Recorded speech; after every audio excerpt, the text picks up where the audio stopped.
എല്ലാവർക്കും നമസ്കാരം. നമുക്കിന്ന് വളരെ ടേസ്റ്റി ആയിട്ടുള്ള ഒരു കോളിഫ്ലവർ ബിരിയാണി ഉണ്ടാക്കാം. അതിനായി നമുക്ക് ഒരു കോളിഫ്ലവർ എടുക്കാം. അതിന് നമുക്കൊന്ന് ഇലകളൊക്കെ ഒന്ന് കട്ട് ചെയ്ത് ചെറിയ പീസായിട്ട് നമുക്കൊന്ന് കട്ട് ചെയ്തെടുക്കണം. ഇലകളൊക്കെ കട്ട് ചെയ്ത് നമുക്ക് വളരെ എളുപ്പത്തിൽ തന്നെ നമുക്കൊന്ന് കട്ട് ചെയ്തെടുക്കാൻ പറ്റും. നമുക്കിതിൽ വലിയ പീസുകളൊക്കെ ഉണ്ടെങ്കിൽ അതൊക്കെ നമുക്ക് ചെറിയ പീസുകളാക്കി മാറ്റണം. എല്ലാം നമുക്കിങ്ങനെ ഒന്ന് കട്ട് ചെയ്തെടുക്കാം. ഞാനിവിടെ എല്ലാം കട്ട് ചെയ്തെടുത്തിട്ടുണ്ട്. വലിയ പീസുകളെല്ലാം ചെറുതാക്കിയിട്ടുണ്ട്. ഒരു പാത്രത്തിൽ നമുക്ക് കുറച്ച് വെള്ളം എടുത്തിട്ട് നമുക്കൊന്ന് ചൂടാക്കാൻ വയ്ക്കാം. അതിലേക്ക് 2 ടീസ്പൂൺ കല്ലുപ്പും 1/4 ടീസ്പൂൺ മഞ്ഞൾപ്പൊടിയും കൂടെ നമുക്ക് ഇട്ട് കൊടുക്കാം. നമുക്കിവിടെ തിളപ്പിക്കേണ്ട, ചെറുതായിട്ടൊന്ന് ചൂടായി വരുമ്പോൾ തന്നെ നമുക്കൊന്ന് കോളിഫ്ലവർ ഒന്ന് ഇട്ട് കൊടുക്കാം. ഇനി ഞാനൊരു മിനിറ്റ് ഒന്ന് ചൂടാക്കിയതിന് ശേഷം ഞാനൊന്ന് തീ ഒന്ന് ഓഫ് ചെയ്തിട്ട് നമുക്കൊരു 3 മിനിറ്റും കൂടി നമുക്ക് ആ ഒരു ചൂടുവെള്ളത്തിൽ തന്നെ കിടക്കട്ടെ. നമുക്കിനി ഒരു 4 മീഡിയം സൈസ് സവാള നമുക്കൊന്ന് കനം കുറഞ്ഞ് അരിഞ്ഞ് വെച്ചിട്ടുണ്ട്. അത് നമുക്കൊന്ന് ഫ്രൈ ചെയ്തെടുക്കാം. അതിലേക്ക് ഞാനായിട്ട് കുറച്ചുകൂടി നമുക്ക് മസാല തയ്യാറാക്കാനായിട്ട് ഒരു പാത്രം വെച്ച് അതിലേക്ക് നമുക്ക് എണ്ണയും 1 ടീസ്പൂൺ നെയ്യും കൂടെ ഒഴിച്ചിട്ട് നമുക്ക് സവാള ഒന്ന് വറുത്തെടുക്കാം. ബ്രൗൺ കളർ ആവുന്നവരെ വറുത്തെടുക്കാം. ഇനി കോളിഫ്ലവറിലേക്ക് നമുക്കൊന്ന് മസാല പുരട്ടി വയ്ക്കണം. അപ്പോൾ അതിനായിട്ടുള്ള മസാല തയ്യാറാക്കാം.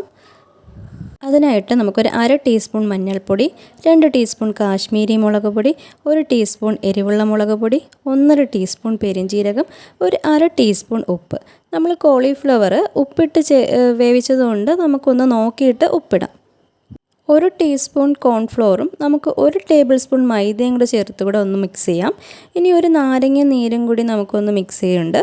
പിന്നെ നമ്മൾ സവാള വറുത്ത് വെച്ച എണ്ണയിൽ നിന്ന് ഞാനൊരു 1 ടേബിൾ സ്പൂൺ എണ്ണ കൂടി ഇതിലേക്കൊന്ന് ഒഴിക്കുന്നുണ്ട്. എന്നിട്ട് നമുക്ക് എല്ലാം കൂടി നന്നായിട്ടൊന്ന് മിക്സ് ചെയ്തിങ്ങെടുക്കാം. ഇനി ഞാൻ ഒരു 1/2 കപ്പ് വെള്ളവും കൂടി ചേർക്കുന്നുണ്ട്.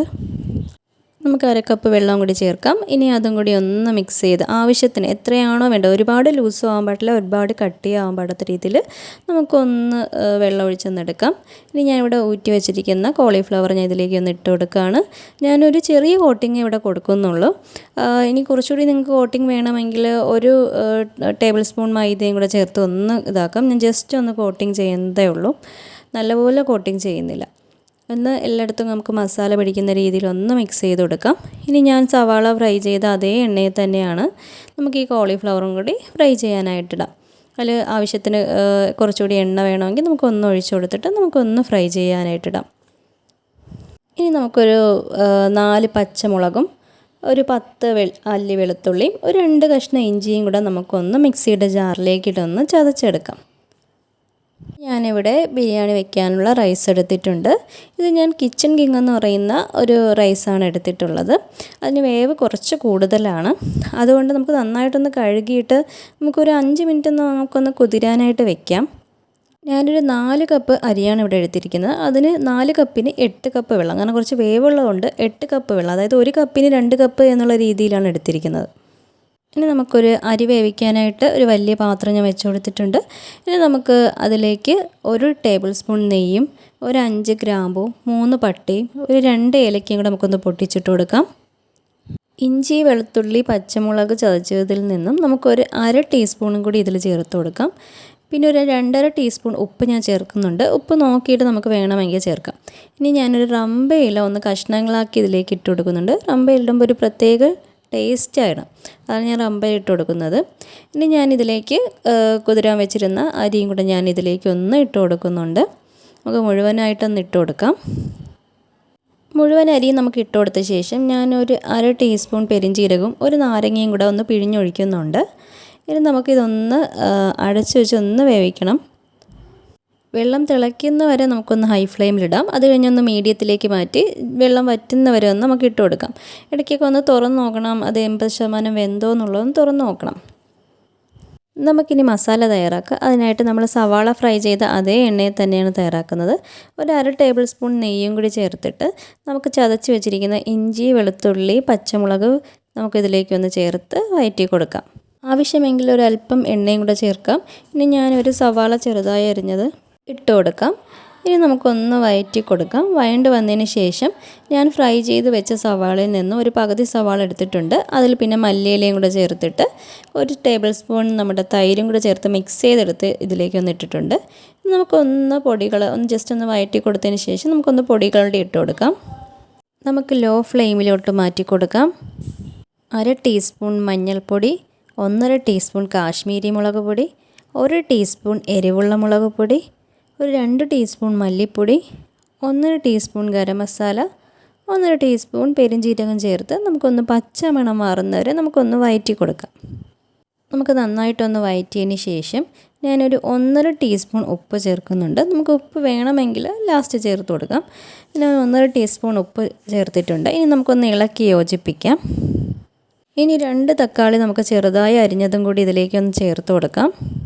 ഫ്രൈ ചെയ്ത് വെച്ചിരിക്കുന്ന കോളിഫ്ലവർ കൂടി നമുക്കിതിലേക്ക് ചേർത്ത് കൊടുക്കാം. ഇനി ഒരു 2 മിനിറ്റ് നമുക്കൊന്ന് അടച്ചൊന്ന് വെക്കണം. 2 മിനിറ്റ് കഴിഞ്ഞതിന് ശേഷം ഒരു 2 കപ്പ് വെള്ളം കൂടി നമുക്കൊന്ന് ചേർത്ത് കൊടുക്കാം. ഓവറായിട്ടല്ല, ഒരു 2 ചെറിയ കപ്പ് വെള്ളം കൂടി നമുക്ക് ചേർത്ത് കൊടുക്കാം. ഒരു 2 ടേബിൾ സ്പൂൺ തൈരും കൂടി ചേർത്ത് നമുക്കൊന്ന് ദം ചെയ്യാൻ വെക്കേണ്ടതുണ്ട്. ആ സമയം കൊണ്ട് നമ്മുടെ ചോറ് ഒരു 80% ഇവിടെ വെന്തിട്ടുണ്ട്.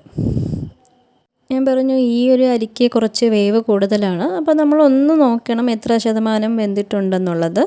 അപ്പോൾ അതിനനുസരിച്ചിട്ട് നമ്മളൊന്ന് തീയൊന്ന് മാറ്റി കൊടുക്കേണ്ടതുണ്ട്. കുറച്ചുകൂടി നേരം ഇടേണ്ടതുണ്ടെങ്കിൽ ഒരു 80% നമ്മൾ വേവിച്ചാൽ മതി. അത് 80% വെന്തോ എന്ന് നോക്കാം. ഇനി എൻ്റേത് ഇവിടെ 80% വെന്തിട്ടുണ്ട്. ഇനി നമുക്കിതിലേക്ക് ചോറിട്ട് കൊടുക്കാം. ഞാനൊരു 3 ലെയറായിട്ടാണ് ഇട്ട് കൊടുക്കുന്നത്. ആദ്യത്തെ ലെയർ നമുക്കൊന്ന് ഇട്ട് കൊടുക്കാം. അതിന് മുകളിലേക്ക് സവാള ഫ്രൈ ചെയ്തതും മല്ലിയില അരിഞ്ഞതും കൂടി നമുക്ക് ചേർക്കാം. പിന്നെ കുറച്ച് നെയ്യും കൂടി ഞാൻ ഒഴിച്ചു കൊടുക്കുന്നുണ്ട്. പിന്നെ നമുക്ക് ഒരു ടീസ്പൂൺ മഞ്ഞൾപ്പൊടിയും കൂടെ നമുക്കൊന്ന് ഒഴിച്ചു കൊടുക്കാം. ഞാനൊന്ന് ജസ്റ്റ് ഒന്ന് കളറിന് വേണ്ടിയിട്ടാണ് ഒഴിച്ചു കൊടുക്കുന്നത്. നമുക്കിതുപോലെ ഒരു 3 ലെയർ ഇങ്ങനെ ചെയ്തെടുക്കാം.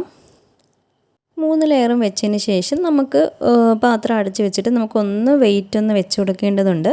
നമുക്കിത് വെയിറ്റും കൂടെ വെച്ചിട്ട് നമുക്കൊരു 5 മിനിറ്റ് ഹൈ ഫ്ലെയിമിലും പിന്നെ ഒരു 30 മിനിറ്റ് ലോ ഫ്ലെയിമിലും വിട്ട് കൊടുക്കാം. 30 മിനിറ്റ് കഴിഞ്ഞ് നമുക്കൊന്ന് തീയൊന്ന് ഓഫ് ചെയ്തിടാം. ഒരു 15 മിനിറ്റ് കൂടെ കഴിഞ്ഞിട്ട് നമുക്ക് ഈ ഒരു വെയിറ്റൊക്കെ മാറ്റി നമുക്കൊന്ന് തുറന്ന് നോക്കാം. അതുവരെ ഇതിൽ തന്നെ ഇരിക്കട്ടെ. അപ്പോഴാണ് ഇതിൻ്റെ മസാലയൊക്കെ ആ ചോറിലൊക്കെ പിടിച്ചിട്ട് ഭയങ്കര ടേസ്റ്റ് വരിക. കാരണം നമ്മളിവിടെ ഇപ്പോൾ ചിക്കനോ മട്ടനോ ഒക്കെ ആണെങ്കിൽ നമുക്കത് എടുക്കുമ്പം തന്നെ ശരിക്കും ആ ഒരു ടേസ്റ്റ് നമുക്ക് കിട്ടും. പക്ഷേ ഈ വെജിറ്റബിൾ ബിരിയാണി ആകുമ്പോൾ നമുക്ക് അതിൻ്റേതായ ഒരു ടേസ്റ്റ്, നമ്മൾ ആ രുചി പിടിച്ചവർക്ക് ആ ടേസ്റ്റ് ഉണ്ടാവില്ല. അപ്പോൾ നമ്മൾ ഇത് കുറച്ച് നേരം കൂടി ഇരിക്കുമ്പോൾ ഇതിലെല്ലാം മസാല പിടിച്ചിട്ട് ഒരു പ്രത്യേക ടേസ്റ്റ് ആയിരിക്കും. നമുക്ക് ചിലപ്പം ചിക്കൻ ബിരിയാണി ആണെന്ന് വരെ തോന്നിപ്പോവും. ആ രീതിയിൽ നമുക്ക് കഴിക്കും. ചിക്കൻ ഇല്ലെങ്കിലും നമുക്ക് ആ രീതിയിലൊക്കെ നമുക്ക് കഴിക്കാം. അത്രയ്ക്ക് നല്ല ടേസ്റ്റ് ഉണ്ടായിരുന്നു. ശരിക്കും ഇതെല്ലാം ഇതൊന്ന് ഇളക്കി കൊടുക്കുക. എല്ലായിടത്തും ആ ഒരു മസാല എത്തുന്ന രീതിയിൽ, ചോറിൽ എല്ലായിടത്തും മസാല എത്തുന്ന രീതിയിൽ നമുക്കൊന്ന് മിക്സ് ചെയ്തിട്ട് വേണം നമുക്കൊന്ന് വിളമ്പിയെടുക്കാനായിട്ട്. നോൺ വെജ് കഴിക്കാത്തവർക്കൊക്കെ നമുക്ക് അറിയാം നന്നായിട്ട് ഇഷ്ടപ്പെടും ഈ ഒരു ബിരിയാണി എന്ന് പറയുന്നത്. ശരിക്കും എല്ലാവർക്കും ഇഷ്ടപ്പെട്ടെന്ന് ഞാൻ വിശ്വസിക്കുന്നു. എല്ലാവർക്കും കണ്ടതിന് നന്ദി.